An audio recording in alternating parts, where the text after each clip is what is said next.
ನಮ್ಮ ಕುಡ್ಲ ವಾಹಿನಿಯಲ್ಲಿ ಪ್ರಸಾರವಾಗುತ್ತಿರುವ ಕರ್ನಾಟಕ ಬ್ಯಾಂಕ್ ಪ್ರಾಯೋಜಕತ್ವದಲ್ಲಿ ನಡೆಯುತ್ತಿರುವ ಬಿಸಿನೆಸ್ ಟಾನಿಕ್ ಕಾರ್ಯಕ್ರಮದ 150ನೇ ಸಂಚಿಕೆಯ ಸಂಭ್ರಮ ಇಂದು ಮಂಗಳೂರು ನಗರದ ಕೆನಡಾ ಕಾಲೇಜಿನ ಸುಧೀಂದ್ರ ಸಭಾಂಗಣದಲ್ಲಿ ಜರುಗಿತು.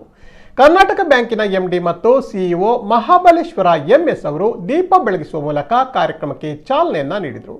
ಬಳಿಕ ಮಾತನಾಡಿದ ಅವರು, ಇಂದು ಸಾವಿರಾರು ವೆಬ್ ಚಾನೆಲ್ಗಳು, ಯೂಟ್ಯೂಬ್ ಚಾನೆಲ್ಗಳು ಇರುವಾಗ ಜನತೆಗೆ ಯಾವ ಕಾರ್ಯಕ್ರಮ ನೋಡುವುದೆನ್ನುವ ಆಯ್ಕೆ ಕಷ್ಟವಾಗುತ್ತಿದೆ. ಉತ್ತಮ ಕಾರ್ಯಕ್ರಮಕ್ಕೆ ಅವರು ಎದುರು ನೋಡುತ್ತಿರುತ್ತಾರೆ. ಇಂತಹ ಸಂದರ್ಭದಲ್ಲಿ ನಮ್ಮ ಕುಡ್ಲ ವಾಹಿನಿಯಲ್ಲಿ ಪ್ರಸಾರವಾದ ಅತ್ಯುತ್ತಮ ಕಾರ್ಯಕ್ರಮ ಬಿಸಿನೆಸ್ ಟಾನಿಕ್ ವೀಕ್ಷಣೆಯಿಂದಾಗಿ ಎಲ್ಲರಿಗೂ ಒಂದು ಉತ್ತಮ ಸದಾಭಿರುಚಿಯ ಕಾರ್ಯಕ್ರಮ ಸಿಕ್ಕಿದೆ ಎಂದು ಹರ್ಷ ವ್ಯಕ್ತಪಡಿಸಿದರು.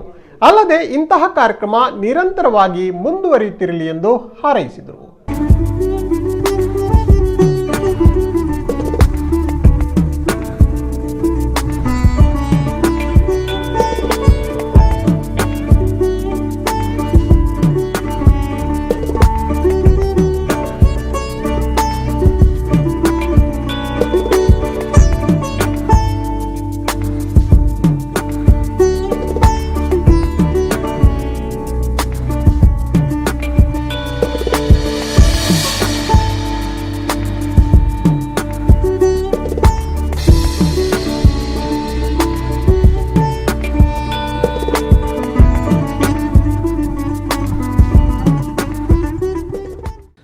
ವರ್ಷದ ಹಿಂದೆ ಈ ಒಂದು ಸಂಕಲ್ಪವನ್ನು ಮಾಡಿದವರು ಕರ್ಕೇರ ಸಹೋದರರು, ಮುಖ್ಯವಾಗಿ ಲೀಲಾಕ್ಷ ಕರ್ಕೇರ ಹಾಗೂ ಶ್ರೀಯುತ ಎಸ್ ನಾಯಕರವರು. ಅಂದಿನ ಘಟನೆ ಇಂದಿಗೂ ನನ್ನ ಕಣ್ಣಿಗೆ ಕಟ್ಟಿದ ಹಾಗೆ ಉಂಟು. ನಾವು ಕಾವೂರಿನಲ್ಲಿ ನಮ್ಮ ಹೊಸ ಶಾಖೆಯನ್ನು ಉದ್ಘಾಟನೆ ಮಾಡ್ತಾ ಇದ್ದೆ. ಆ ಸಂದರ್ಭದಲ್ಲಿ ಎಸ್ ನಾಯಕರು ಹಾಗೂ ಲೀಲಾಕ್ಷ ಕರ್ಕೇರ ಅವರು ಬಂದು ಇಂಚ ಒಂದು ಕಾರ್ಯಕ್ರಮ ನಮ್ಮ ಯೋಚನೆ ಮಲ್ತೊಂದು ಉಲ್ಲ ಈರನ್ನ ಪೂರ್ತಿ ಒಂಜಿ ಸಹಕಾರ ಬೋರ್ಡ್ ಒಂಜಿ ರಿಕ್ವೆಸ್ಟ್ ಮಲ್ತದಿದ್ದಾರೆ. ನಾನು ಹೇಳಿದೆ, ನಿಮ್ಮದೇ ಬ್ಯಾಂಕಲ್ಲೋ ಮಾರ್ರೆ, ನಾವು ಸಹಾಯ ಮಾಡದೇ ಇದ್ದರೆ ಅದು ಸರಿಯಾಗುವುದಿಲ್ಲ, ನಾವು ನಿಮ್ಮೊಟ್ಟಿಗೆ ಇದ್ದೇವೆ, ಏನು ಆಗಬೇಕು ಅಂಥೇಳಿ ಕೇಳಿದೆ. ಅವರು ಪ್ರಥಮವಾಗಿ ಕೇಳಿದ್ದು ಇದಕ್ಕೆ ಒಂದು ಪ್ರಾಯೋಜಕತ್ವವನ್ನು ಕೊಡಬೇಕು ಅಂಥೇಳಿ. ಆಯಿತು, ಪ್ರಾಯೋಜಕತ್ವ ಅಷ್ಟೇ ಅಂತಂದರೆ ಖಂಡಿತ ಕೊಡ್ತೇನೆ ಅಂಥೇಳಿ ಹೇಳಿದ್ದೆ ನಾನು. ಆದರೆ ಅವರು ಬುದ್ಧಿವಂತರು, ಅವರು ಅಷ್ಟಕ್ಕೆ ಬಿಡಲಿಲ್ಲ. ಪ್ರಾಯೋಜಕತ್ವ ಮೊದಲ 25 ಕಂತನ್ನು ಕರ್ನಾಟಕ ಬ್ಯಾಂಕಿನಿಂದ ನಾವು ಅವರಿಗೆ ಒಂದು ಅಭಯವನ್ನು ಕೊಟ್ಟ ನಂತರ ಅವರು ಹೇಳಿದರು, ಪ್ರಥಮ ಕಾರ್ಯಕ್ರಮಕ್ಕೆ ನೀವೇ ಸಂಪನ್ಮೂಲ ವ್ಯಕ್ತಿಯಾಗಿ ಬರಬೇಕು ಅಂಥೇಳಿ. ಆಗ ನಾನು ಸ್ವಲ್ಪ ಸಿಕ್ಕಾಕ್ಕೊಂಡೆ ಅವರಲ್ಲಿ. ಆಯಿತು ಅಂತ ಹೇಳಬೇಕಾಯ್ತು. ಯಾಕೆಂದರೆ ವಿಶ್ವಾಸ ಅನ್ನತಕ್ಕಂಥದಕ್ಕೆ ಬೆಲೆ ಕಟ್ಟಲಿಕ್ಕೆ ಆಗೋದಿಲ್ಲ. ಆ ವಿಶ್ವಾಸಕ್ಕೆ ಕಟ್ಟು ಬಿದ್ದು ಪ್ರಥಮ ಸಂಚಿಕೆಯಲ್ಲಿ ಭಾಗವಹಿಸಿದೆ. ಆ ಪ್ರಥಮ ಸಂಚಿಕೆಯಲ್ಲಿ ಭಾಗವಹಿಸಿದಾಗ ಮನಸ್ಸಿನಲ್ಲಿ ಇತ್ತು 50 ಸಂಚಿಕೆ, 100 ಸಂಚಿಕೆಗಳು ಇದು ನಡೆಯಬೇಕು ಅಂತ. ಆದರೆ ವಾಸ್ತವ ವಿಚಾರವನ್ನು ಗಮನಿಸಿದಾಗ ಸ್ವಲ್ಪ ಹಿಂಜರಿಕೆಯೂ ಇತ್ತು.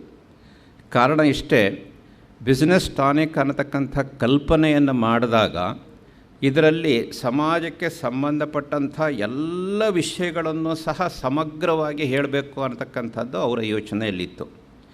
ಕೇವಲ ಆರ್ಥಿಕ ಕ್ಷೇತ್ರಕ್ಕೆ ಮಾತ್ರ ಸೀಮಿತವಾಗದೆ ನಮ್ಮ ಎಲ್ಲ ಕ್ಷೇತ್ರಗಳಿಗೂ, ಅದು ಸಾಮಾಜಿಕ ಕ್ಷೇತ್ರ ಇರಬಹುದು, ವೈದ್ಯಕೀಯ ಕ್ಷೇತ್ರ ಇರಬಹುದು, ವಿದ್ಯಾ ಕ್ಷೇತ್ರ ಇರಬಹುದು, ಅಥವಾ ಧಾರ್ಮಿಕ ಕ್ಷೇತ್ರ ಇರಬಹುದು, ಇದು ಎಲ್ಲ ವಿಚಾರಗಳಿಗೂ ಸಂಬಂಧಪಟ್ಟಂಥ ಒಂದೊಂದು ಸಂಚಿಕೆಯನ್ನು ತರಬೇಕು ಅಂಥೇಳಿ ಅವರು ಮನಸ್ಸಿನಲ್ಲಿದ್ದರು. ಆ ಯೋಚನೆ ಬಹಳ ಒಳ್ಳೆಯದು. ಆದರೆ ಬಹಳ ದೊಡ್ಡ ಸಮಸ್ಯೆ ಅಂದರೆ ಈ ಎಲ್ಲ ವಿಷಯಗಳಿಗೆ ಸಂಬಂಧಪಟ್ಟಂತಹ ಸಂಪನ್ಮೂಲ ವ್ಯಕ್ತಿಗಳನ್ನು ಎಲ್ಲಿಂದ ಹುಡುಕೋದು ಅಂಥೇಳಿ. ದಕ್ಷಿಣ ಕನ್ನಡ ಅವಿಭಜಿತ ನಮ್ಮ ದಕ್ಷಿಣ ಕನ್ನಡ ಜಿಲ್ಲೆ ಬುದ್ಧಿವಂತರ ನಾಡು ಅಂತ ಹೆಸರನ್ನು ಗಳಿಸಿದರೂ ಸಹ ಈ ಎಲ್ಲ ವಿಷಯಕ್ಕೆ ಸಂಬಂಧಪಟ್ಟಂಥ ಸಂಪನ್ಮೂಲ ವ್ಯಕ್ತಿಗಳನ್ನು ಹೊಂದಿಸಿಕೊಳ್ಳುವಂತಹ ಒಂದು ದೊಡ್ಡ ಚಾಲೆಂಜ್ ಶ್ರೀಯುತ ಎಸ್ ನಾಯಕರವರ ಮುಂದೆ ಇತ್ತು. ಈ 150 ಸಂಚಿಕೆಗಳನ್ನು ಗಮನಿಸಿದಾಗ ಇವತ್ತು ಈ ಸಮಾರಂಭಕ್ಕೆ ಬರುವಾಗ ಆ 150 ಸಂಚಿಕೆಯಲ್ಲಿ ಯಾರ್ಯಾರು ಸಂಪನ್ಮೂಲ ವ್ಯಕ್ತಿಗಳಾಗಿ ಭಾಗವಹಿಸಿದಾರೋ ಅವರ ಎಲ್ಲರ ಭಾವಚಿತ್ರಗಳನ್ನು ಸಹ ಅವರಲ್ಲಿ ಹಾಕಿದ್ದಾರೆ. ಹಾಗಾಗಿ ನಾನು ಹೇಳಿದ್ದು, ಇವರು ಕೇವಲ ಬುದ್ಧಿವಂತರಷ್ಟೇ ಅಲ್ಲ, ಹೃದಯ ಸಂಪನ್ನರು ಅಂಥೇಳಿ. ಇಲ್ಲದಿದ್ದರೆ ಯಾರೂ ಸಹ ಆ 150 ವ್ಯಕ್ತಿಗಳ ಭಾವಚಿತ್ರವನ್ನು ಹಾಕಿ ತಮ್ಮ ಕೃತಜ್ಞತೆಯನ್ನು ವ್ಯಕ್ತಪಡಿಸ್ತಕ್ಕಂಥ ಒಂದು ಇದಕ್ಕೆ ಹೋಗೋದಿಲ್ಲ. ಆಯಿತು, ನೀವು ಬಂದಿದ್ದೀರಿ, ನಿಮಗೊಂದು ಧನ್ಯವಾದ ಹೇಳಿ ಕಳಿಸಿದ್ದೇವೆ ಅಂತೇಳಿ ಹೇಳುವಂಥದ್ದು. ಅಂತಹ ಒಂದು ಶ್ರೇಷ್ಠ ವಿಚಾರವನ್ನು ಇವರು ಇವತ್ತು ತೋರಿಸಿಕೊಟ್ಟಿದ್ದಾರೆ.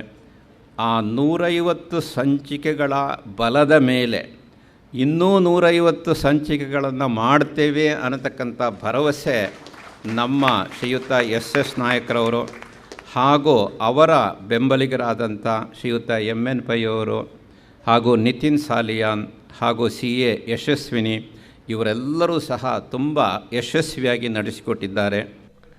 ಇನ್ನು ಸಮಾರಂಭದಲ್ಲಿ ಮುಖ್ಯ ಅತಿಥಿಯಾಗಿ ಭಾಗವಹಿಸಿದ ಕರ್ನಾಟಕ ಬ್ಯಾಂಕಿನ ಅಧ್ಯಕ್ಷ ಪ್ರದೀಪ್ ಕುಮಾರ್ ಅವರು ಮಾತನಾಡಿ, ಸಣ್ಣ ಮತ್ತು ಮಧ್ಯಮ ವರ್ಗದ ಕೈಗಾರಿಕೆಗಳು ಇನ್ನಷ್ಟು ಕಾರ್ಯಚಟುವಟಿಕೆಗಳನ್ನು ಹೆಚ್ಚಿಸುವ ಮೂಲಕ ಬ್ಯಾಂಕ್ ವಲಯ ಸೇರಿದಂತೆ ಇಡೀ ಆರ್ಥಿಕ ರಂಗಕ್ಕೆ ಚೈತನ್ಯ ತುಂಬಬಲ್ಲ ಶಕ್ತಿಯಾಗಬೇಕಾಗಿದೆ ಎಂದರು.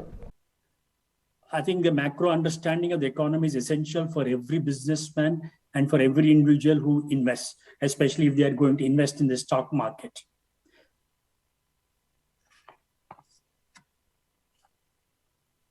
We are all aware that we are in the midst of a pandemic which has affected life and livelihood. We are in, I do not know whether it's a third wave, fourth wave, we're in a wave where there's significant increase in cases across the world. Of course, many of us see that this current variant is less severe and there will be less loss of life.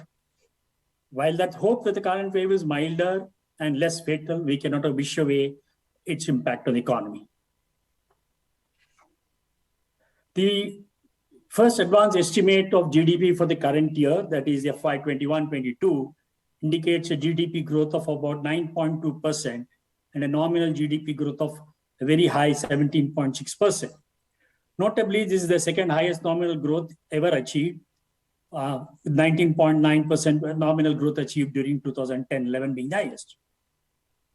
The data also indicates a good news that the overall GDP growth is 1% above the pre-pandemic level. Almost all sectors except trade, hotels, transport, communication and services related broadcasting reach the pre-pandemic level. Agri and allied activities are likely to grow higher than last year. This is as expected, as agriculture is perhaps the only sector which is unscathed from the lockdown. ಇನ್ನು ವೇದಿಕೆಯಲ್ಲಿ ISKCON Mangaluru ಇದರ ಕಾರ್ಯದರ್ಶಿ ಸನಂದನ ದಾಸ ಸ್ವಾಮೀಜಿ, ಉದ್ಯಮಿ BM Farooq, Dakshina Kannada ಹಾಲು ಉತ್ಪಾದಕರ ಒಕ್ಕೂಟದ ಅಧ್ಯಕ್ಷ ರವಿರಾಜ್ ಹೆಗ್ಡೆ, ಹ್ಯಾಂಗ್ಯೋ ಐಸ್ ಕ್ರೀಮ್ ಲಿಮಿಟೆಡ್ನ MD ಪ್ರದೀಪ್ ಚಿಪೈ, ಸಂಪನ್ಮೂಲ ವ್ಯಕ್ತಿಗಳಾದ CA ರುದ್ರಮೂರ್ತಿ, CA ಅನಿಲ್ ಭಾರದ್ವಾಜ್ ಮತ್ತಿತರ ಗಣ್ಯರು ಉಪಸ್ಥಿತರಿದ್ದರು. ಇದೇ ಸಂದರ್ಭದಲ್ಲಿ ಕರ್ನಾಟಕ ಬ್ಯಾಂಕಿನ MD ಮಹಾಬಲೇಶ್ವರ MS ಮತ್ತು ಬಿಸಿನೆಸ್ ಕಾರ್ಯಕ್ರಮದ ರೂವಾರಿ ಹಾಗೂ ನಿರೂಪಕ CA SS ನಾಯಕ್ ಅವರನ್ನು ಸನ್ಮಾನಿಸಲಾಯಿತು. ನಮ್ಮ ಕುಡ್ಲ ವಾಹಿನಿ ನಿರ್ದೇಶಕರಾದ ಹರೀಶ್ ಪಿ ಕರ್ಕೇರ, ಲೀಲಾಕ್ಷ ಬಿ ಕರ್ಕೇರ ಸಹೋದರರು ಸಮಾರಂಭದಲ್ಲಿ ಉಪಸ್ಥಿತರಿದ್ದರು. ಶ್ರೀಯುತ MS ಮಹಾಬಲೇಶ್ವರ ಸರ್ ಕರ್ನಾಟಕ ಬ್ಯಾಂಕ್ನ ಬಿಸಿನೆಸ್ ಟಾನಿಕ್ ಅನ್ನುವಂತಹ ಕಾರ್ಯಕ್ರಮದ ಪ್ರಮುಖ ಶಕ್ತಿಯೂ ಕೂಡ ಹೌದು. ಬ್ಯಾಂಕಿಂಗ್ ಮತ್ತು ಆರ್ಥಿಕ ಕ್ಷೇತ್ರಗಳಲ್ಲಿ ನವ ವಿಕ್ರಮ ಸಾಧಿಸಿದಂತಹ ದಕ್ಷಿಣ ಕನ್ನಡ ಜಿಲ್ಲೆಗೆ ದೊರೆತಂತಹ ಒಂದು ಅದ್ಭುತವಾಗಿರುವಂತಹ ಶಕ್ತಿ MS ಮಹಾಬಲೇಶ್ವರ ಸರ್, ಇವರಿಗೆ ಗೌರವದ ಅಭಿನಂದನೆಗಳು. ನಮ್ಮ ಕುಡ್ಲ ವಾಹಿನಿಯ ಬಿಸಿನೆಸ್ ಟಾನಿಕ್ ತಂಡದ ಪರವಾಗಿ ಜೋರಾಗಿರುವಂತಹ ಕೈ ಚಪ್ಪಾಳೆಯ ಮೂಲಕ ಈ ಎಲ್ಲ ಯಶಸ್ಸು ಏನಿದೆ, ಈ ಯಶಸ್ಸಿಗೆ ಪ್ರಮುಖವಾಗಿರುವಂತಹ ಕಾರಣರಾಗಿರುವಂತಹ ವ್ಯಕ್ತಿ ಶ್ರೀಯುತ MS ಮಹಾಬಲೇಶ್ವರ ಸರ್. ಸದಾ ಹಸನ್ಮುಖ, ಸರಳತೆ, ನಯ ವಿನಯತೆಗೆ ಮತ್ತೊಂದು ಹೆಸರು ಶ್ರೀಯುತ ಮಹಾಬಲೇಶ್ವರ ಸರ್. ಗಣ್ಯಾತಿ ಗಣ್ಯ ವ್ಯಕ್ತಿಗಳ ಸಮ್ಮುಖದಲ್ಲಿ ಗೌರವದ ಅಭಿನಂದನೆ.